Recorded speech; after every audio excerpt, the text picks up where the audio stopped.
So the apocalypse has happened, the zombies have come and gone, and all plant life on Earth has died somehow. All you have are some basic supplies and some seeds of a few types of essential plants. So what should you do to make absolutely sure they grow, seeing how rebuilding human civilization absolutely depends on it? Well, you'd probably think the last thing you should do with these crucially important seeds is something like poking holes in them, or grinding them with sandpaper, or throwing them in acid or hot water. But in fact, all of these are methods that are commonly used to help seeds start growing. A typical seed consists of a plant embryo encased in a hard seed coat. To start growing, it needs to emerge or sprout from inside this shell. This process is called germination.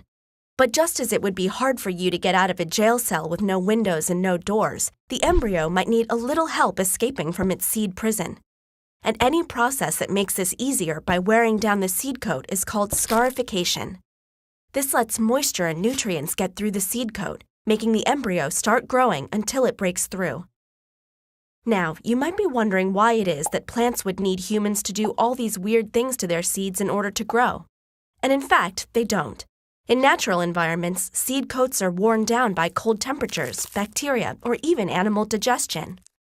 Our scarification methods just mimic and accelerate these natural processes to increase the chances of successful germination.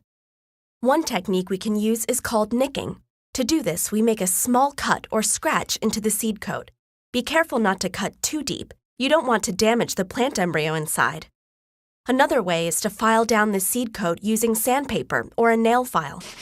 Once again, you don't want to file too much, just enough to wear down some of the seed coat. After applying either of these methods, you'll want to spray the seeds with bleach to prevent mold. Seeds can also be soaked in water to soften the coat. One way to do this is to place the seeds in a nylon bag, then place the bag into hot water.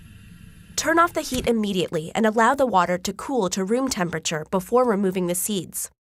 It's important not to heat the seed for too long, as this will kill the embryo.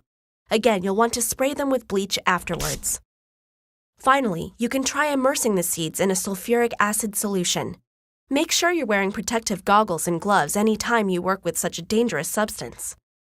Place the seeds into a wire mesh pouch and immerse the pouch in the solution for 10 minutes. Then take out the pouch and rinse it with clean water. Take out the seeds and, as before, spray them with bleach so they don't get moldy. If you try all of these methods, you will see that some of them are more effective than others, and some work best for different types of plants that have harder or thicker coats.